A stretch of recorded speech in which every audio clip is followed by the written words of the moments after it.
pero matalino.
You, you're pregnant? We're having a child? We had a child.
Linda, next time, huwag ka nang mag-aral sa sala. Masyadong mababa ang mesa, di komportable, tsaka hinihintay ka ng lahat. Sorry, akala ko nagkwekwentuhan pa kayo. Wala kasi akong sariling kwarto kaya dito na ako nagsulat. Ba't di mo sinabi na dumating si Miss Louise? Pasensya na po yung master. Kasalanan ko po. Mama, sorry po. Kasalanan ko po. Okay lang, lahat ng kinalaman sa'yo, ha? Napakapangit umaarte. Ganito ba kababaw ang mga mayayamang pamilya? Maayos naman ang kilos niya, pero halatang probinsyana. Siguradong may ugaling hindi papino. Sa ngayon, hindi siya bagay pumasok sa school ni Nancy. Dapat matutunan ng maayos sa mga rules ng pamilyang Lewis. Kopyahin mo. Una, gusto ni Master ng tahimik at ayaw niya na maingay. Bawal tumingin ng diretso kay Master. Yumuko ng 90 degrees pag nagsiserve. Pangalawa, 6 a.m. kailangan ni Madam ng sabaw na galing sa spring water. Sa gabi, maghanda ng footbath ng 40 degrees. Pangatlo, gusto ni Miss Nancy ng braised na talong at western food. Ay, 21st century ba talaga to? Sobrang absurd. Parang napunta ako sa loob ng isang nobela tapos binubuli ako. Pasensya na, pero ayokong kopyahin to. Pumunta ako dito para maghanda sa entrance exam, hindi para tumigil at maging katulong. Kung ayaw nyo, aalis na lang ako.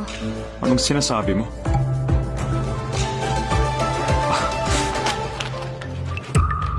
Nagkamali lang ang butler. Naibigay sa'yo ang pangkatulong. Huwag ka na magalit. Kung gusto mong protektahan si Nancy, kailangan mo talaga magsakripisyo. Pwede ba akong humingi ng kapalit? Pwede naman. Gusto ko sa school ni Nancy. Gusto ko sa school ni Nancy.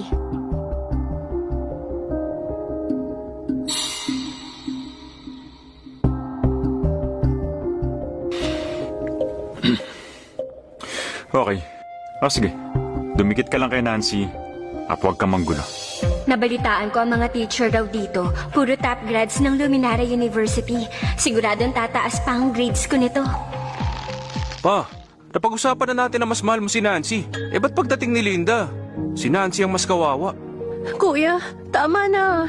Hindi naman talaga sa akin to eh. Linda, hindi ako makikipag-away sa'yo. Aalis ako sa pamilyang to. Uy, wag. Ikaw ang totoong Nancy Lewis. Ako yung sampid lang dito. Naku, hindi ah. Dito na talaga ang bahay niya. Huwag mo siya paalisin. Ikaw ang nag-iisang Nancy Lewis. Totoo yun. Sige, ituloy mo lang yung palabas mo. Alam ko na tong storya na to. Spring ng ika-4 na taon ni Julia. Charles, Si George Kuya, Taylor na demote. Hindi to ang bahay ko. Sumunod hindi sa na akin taon, to. kumandang pamamahala Nancy, niya. At ang lahat Huwag ka nga ay magsalita ng umunlad. ganyan. Kapatid ka namin kahit anong mangyari. Nirenovate niya ang Grandview Tower. Tama, sabay tayong lumaki. Ito ang tunay mong tahanan. Linda, ang papa't mama ni Nancy ang nagpalit sa inyong dalawa. Inosente din siya. Itong bahay niya.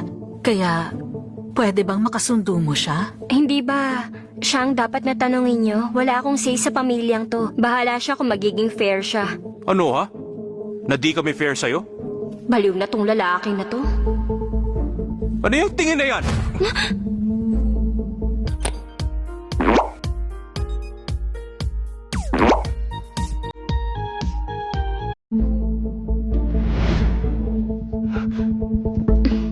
Haha, sumpungin ka pala. May reklamo ka na pabor kami kay Nancy o sinisisi mo kami sa pagkawala mo? Huwag niyo nang baliktarin para itago ang katotohanan.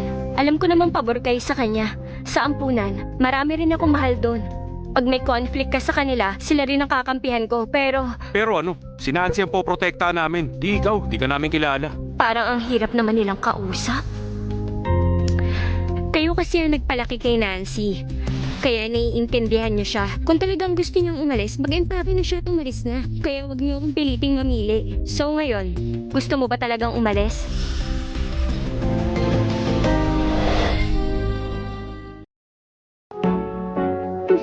Tatawarin niyo po ako. Aalis na lang ako. Ako na nga alis mag-isa. Okay, dahil mukhang sincere ka, tutulungan kita. Excuse me, saan dito ang kwarto ni Nancy? Unang kwarto sa taas. Ako na ang mag-iempake. Uy, bumalik ka! Ha? Ba't napakasama mo? Gusto mo agad palayasin ang kapatid ko? Inalagaan siya mabuti mula pagkabata. Kung aalis siya dito, paano na siya? Joseph, kahit sobrang galit ka, di ka pwedeng manakit. Sincere naman daw si Nancy. Dapat panindigan niya ang desisyon niya. Masyadong mabait lang si Nancy. Paano to naging kusa? Please, huwag mo siyang pilitin. Isa rin siyang biktima. Alam mo kung gaano kasama ang magulang ni Nancy? Kung ibabalik natin siya, paano siya mabubuhay?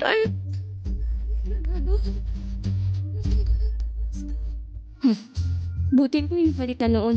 Kung yung best friend ko yun, baka ngayon nag-iiyak na siya dahil sa sama ng loob. Ako pang magpapakalma sa kanya. Ay, Nancy, di ka nila papayagang umalis. Ayaw mo rin naman. Wala namang pumipilit sa'yo. Ba't ang tingin parang gusto mo mag-sorry sa akin? Kung talagang mabait ka, ipagtanggol mo naman ako. Lalo mo lang ginagatungan ng gulo. Gusto mong lumugar ako habang pinamumukha mo yung pagmamahal na meron ka. Nagsasasabi mo, biktima din to si Nancy. Prinsesa siya for 17 years habang sadya akong pinagpalit at inabandona. Ako talaga ang biktima dito. Si Nancy ang nakinabang. Kahit di siya naipagpalit, hindi siya iiwan. Kasi tunay niyang magulang yun. At saka... Ay, grabe ang tanga nila. Tsaka ang tanga ko rin sa pagkumbinsi sa kanila. Pagod na ako sa biyahe. Gusto ko na magpahinga. Saan ang kwarto ko? Dito lang po.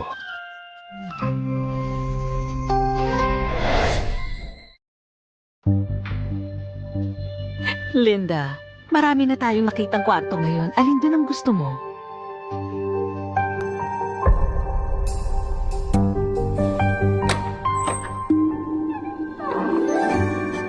Wow! Ang laki nitong kwarto. Dun sa bahay ang puna nun. Kami ng best friend ko. Sa storage lang kami natutulog. Tapos sa school naman, 12 kami nagsishare sa dorm. Dun sa bahay ni Lola, meron akong maliit na kwarto. Sa dami ng kwarto dito, alin ba ang dapat na piliin ko?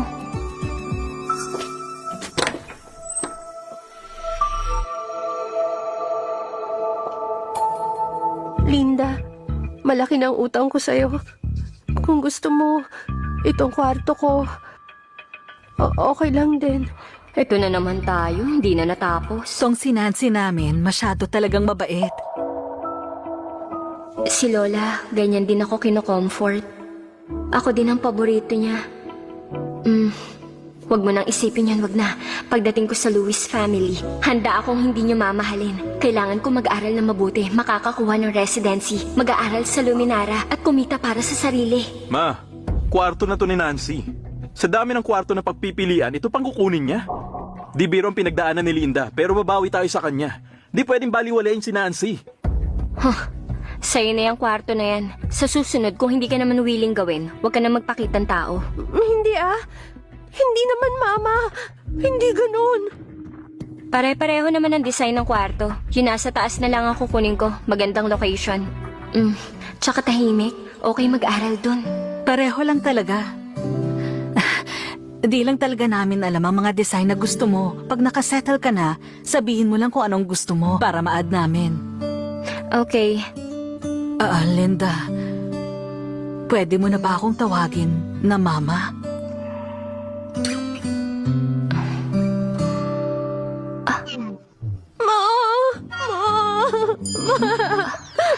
Ba't ka umiiyak, sweetheart? Okay lang.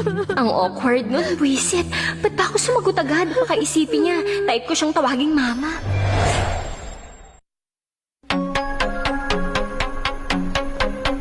Ay, sa wakas, makakapag-aral na ako sa Capital City. Siguradong tataas na yung score ko na 700 points. Kuya, nagkamali ako kahapon. Nagalit sa akin si Linda. Gusto ni Papa na sumama sa atin si Linda sa school ngayon. Kailangan ko mag-sorry ng maayos sa kanya. Di ka mali. Huwag kang mag-sorry. Tara, dali na. Ha?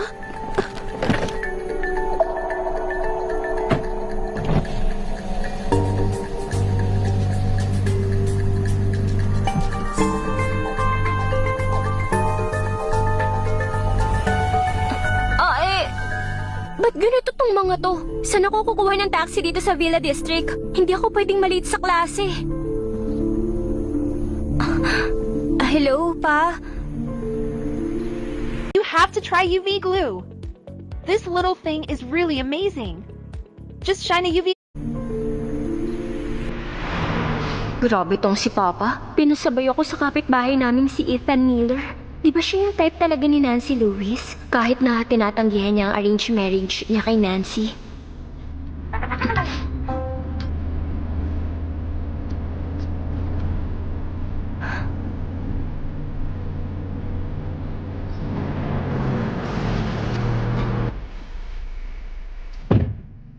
Salamat ah. Sa susunod, doorbell ka lang kapag may need ka. Ikaw siguro yung malayong kamag-anak ng mga Lewis. Nasabi sa akin ni Nancy ang sitwasyon mo. Mahina ang foundation mo. Baka hindi ka makahabol sa enhancement class. Di mo kayanin. Regular class ka muna. Regular class? Tama. Sige, maliitin niyo ako. Di niyo ako mapipigilang matuto. Kahit sa regular class ako. Lahat ba dito makakalampas ng 700 points? Excuse me, ano pong score for enhancement class? 600. Eh yung score po ni Nancy Lewis. Art student siya. Mga 30 to 40 pag undergrad. Bale, nasa regular class siya? Nasa enhancement class siya. Magandang score na yun para sa art student. Maganda na ang samahan ng mga estudyante dun. Huwag mo nang sirain yung samahan nila. So grupo sila. Bakit? Ayaw mo sa regular class? Gusto ko talaga. Halika. Ay, kung magsasama kami ni Nancy sa klase, baka maloka ako. Pero kahit na, dapat may record sila sa dati kong school. Ba't si Nancy agad ang pinaniniwalaan nila? Ba't naging weird ang mundo ko simula nung nahanap ko ang totoong pamilya ko? Miss Perry, busy ka ba? Eto na yung transferee. Dito siya sa klase mo. Sige. Ikaw nang bahala sa kanya. Oo, ako nang bahala sa kanya. Start na tayo. Ba't di ka muna magpakilala sa mga kaklase mo? Opo. Hello sa inyong lahat. Ako si Linda Walker, galing sa probinsya ng Brookshire. Sana sa susunod na 6 months, magkasundo tayong lahat. Mula sa Walker family? Mayayaman ba ang mga Walker? Sabi niya taga Brookshire Province siya. Di siya taga Capital City. Ang mga tao doon, matindi mag-aral, di ba? Hardcore. Bakit siya lumipat dito? Bakit di siya matalino? Tahimik. Hanap ka na ng upuan mo.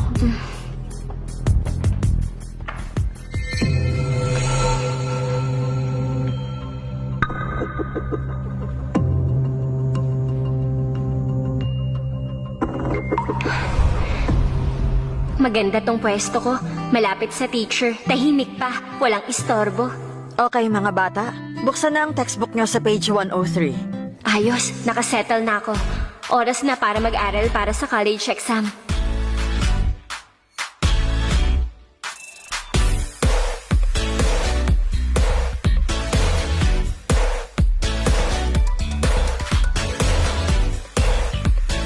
Makinig, makinig! Sa susunod na linggo, magkakaroon tayo ng major mock examination. Importante ito sa school, kaya mag-aral kayong lahat. Sa wakas mangyayari na. Malapit na ang mock exam. Ako na mismo ang magluluto para sa inyo. Thank you, Mama. Mag-aaral po ako ng mabuti. Kinakabahan ako, na-excited at natutuwa. Iniisip ko kung yung capital examination totoong legendary talaga. Linda, first time mo mag-capital exam. Ninanadress ka, di ba? Tama, medyo behind kasi sa probinsya, kaya di ka masyadong makasabay. Pero kaya mo yan. Naku, okay lang yan. Kung hindi mo pa alam ang sagot, unahin mo muna yung mga simpleng tanong. Itong si Nancy, napakabait talaga. Kumain ka pa. Sure ako sa exam mo, mas maganda ang resulta. Wala pa akong residency permit. Di ako makikipagtalo sa isang walang alam. Linda, ba't di ka na lang sumabay papuntang school? Huwag mo nang guluhin si Ethan. Alam niya na yung crush niya ang laging nagdadrive para sa akin. Nagsiselo siya? Okay lang. Linda, ngayon na ang mock exam natin. Bakit nang memorize ka pa rin? Huwag mong sabihin, nagka-cramming ka ngayon. Anong sinasabi mong cramming? Efficient sprint review ang tawag ng teacher namin dito. Ngayon ang first exam ko dito sa Capital City. Dapat lang seryosohin ko to. Huwag ka na magpanggap. Mag-isip ka agad kung anong sasabihin mo kina mama at papa. Pag ikaw ang naging kulelat. Kuya, huwag ka nga magsalita ng ganyan. Kahit di siya kasing galing natin, ang importante, ginawa niya ang best niya. Nancy, mabait ka talaga.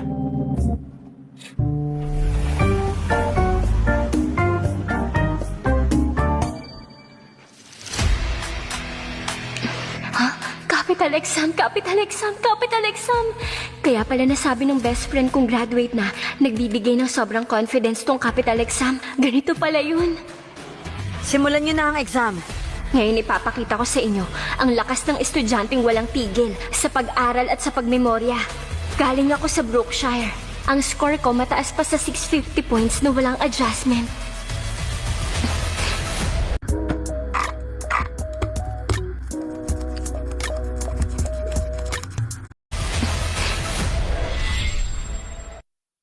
Galing ako sa Brookshire. Ang score ko mataas pa sa 650 points na walang adjustment. Hindi ako nagpapahinga. Gising ng 5 a.m., tulog ng 1 a.m. parang robot. Ito na ang pinakahihintay kong moment to shine. Tong student sa regular class, natapos agad? First time kong matapos ang exam na hindi nahilo o napagod. Dapat okay ako sa mga Louis para sa capital exam para makuha ko ang residency. Ma'am, tapos na po. Capital exam paper, tapos! Pa, lalampasan daw ni Nancy ang admission score. Maganda ka na ng magandang regalo, ha? Kuya, tumigil ka nga dyan. Mas madali lang ang test ngayon. Itong si Nancy natin, magaling talaga.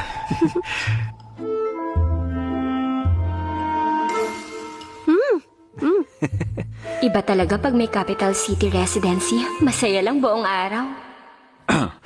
Linda, kumusta ang test kumpara sa dati? Para sa taong dependent sa gobyerno para lang makapasok, ano pang aasahan mo? Di lang naman pag-aaral ang importante sa buhay. My dear sister, baka may ibang talent ka pa. Kumakain tayo. Tanggalin mo nga headphones mo. Hindi dapat ganyan. Ako bang kausap mo?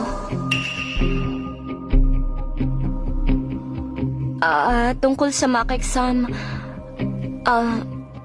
Bago ang mga tanong, pero hindi naman ako nahirapan. Tingin ko okay naman. Linda Walker, ano yung pinagsasabi mo? Mabuti confident si Linda. Kakalipat lang niya galing sa Brookshire Province. Di pa siya sanay sa mga exams dito. Ay, konting practice papers pa lang. Ang yabang na. Napaka-fake. Ang labo ng mga to. Wala ba silang records ko dati? Ba't parang wala silang alam tungkol sa akin? Nasa kanila ang information ko, pero konti lang ang alam nila sa akin. Mukhang wala silang paki sa akin. Ay. Bahala na. Konting pasaring kapalit ng capital residence permit. Okay lang. May tatapusin akong homework, aakyat na ako. Kahit anong effort mo sa mga problema, wala pa rin silbi. Di ka level ni Nancy. Busog na rin ako. Kain lang kayo. Sino yan?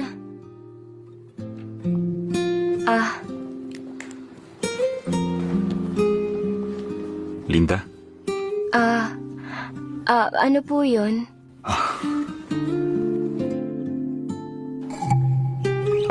Meron din si Nancy nito. Ginawa to ng lola mo nung araw na ipinanganak ka. Payag ba si Nancy na ibigay sa akin yan? Hindi yan original. Pero ang style at ang timbang, parehong pareho. Tigisa para sa magkapatid. Okay lang ba? Pag nagregalo, ang lalaki, palaging may kapalit. Ito ang biglaang kabaitan na parang may kasalanang pinagsisisihan. 1, 2, 3. So bale, hindi na mapapalitan ang apelyido mo ngayon. At yung family reunion, medyo matatagalan. Hala, yung residence permit ko. Ang totoo, anak pa rin kita. Hindi na yan magbabago. Wala akong balak sumali sa pangmayamang drama ng mga Louis. Walker ang binigay sa akin ni Lola. Ayokong palitan yun. Okay naman kung ganun, pero paano na ang residence permit? Na-transfer na sa capital city. Yun lang ang kailangan ko. Gusto kong mag-focus sa pag-aaral ngayon. Yung ibang bagay, tsaka na lang natin pag-usapan. Ba't ang kalmado niya sa lahat ng ito? Sure po ba kayo na permanent ang residence permit ko? Siyempre, oo naman. Anak kaya kita. Kaya may residence permit ka na. Hindi ako naniniwala. Yung buong pamilya nga parang may mali. Plastic sila.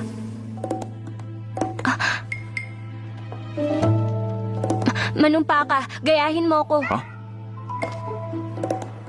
Pag di ko tinupad ang pangako ko, mapabankrupt ako, iiwan ng pamilya. Uy, ikaw!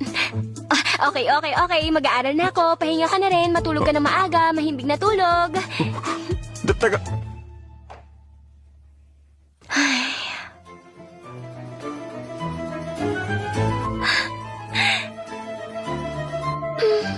Nakuha ko din ang residency. Capital exam paper. Luminara University. Ayos! Teka, sandali! Ba't residence permit lang ang inaalala ng batang ka? Hindi man lang siya nagalit. Hindi kaya wala talaga siyang pakialam sa amin. Anong problema pa? Kakasabi ko lang kay Linda na di pa mapapalitan ang apelyido niya sa ngayon at hindi pa makakapag-family reunion. Tinanggap lang niya yun ng mahinahon. Mataas ang pangarap ko para sa kanya noon.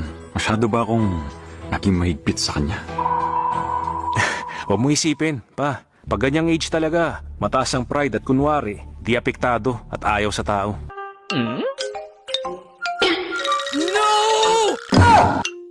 I see who is still using this kind of rag for cleaning. It doesn't clean well and develops a strange smell over time. Now everyone uses this cleaning sponge with a handle. It's soft, doesn't shed, and keeps your hands clean. Whether it's for wiping kitchen walls or bathroom countertops, it cleans easily.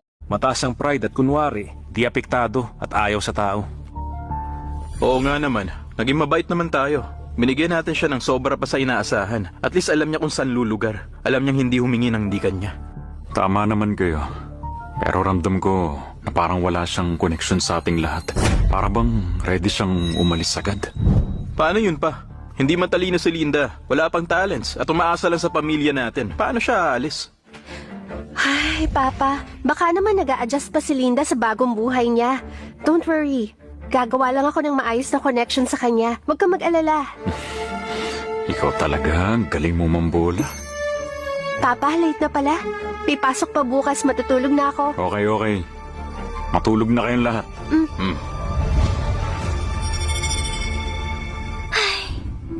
Pangalan, Linda Walker. Kasarian, female. Address, Capital City. Capital City. Ay. Okay. Late na. Matulog na. Mag-aaral pa bukas.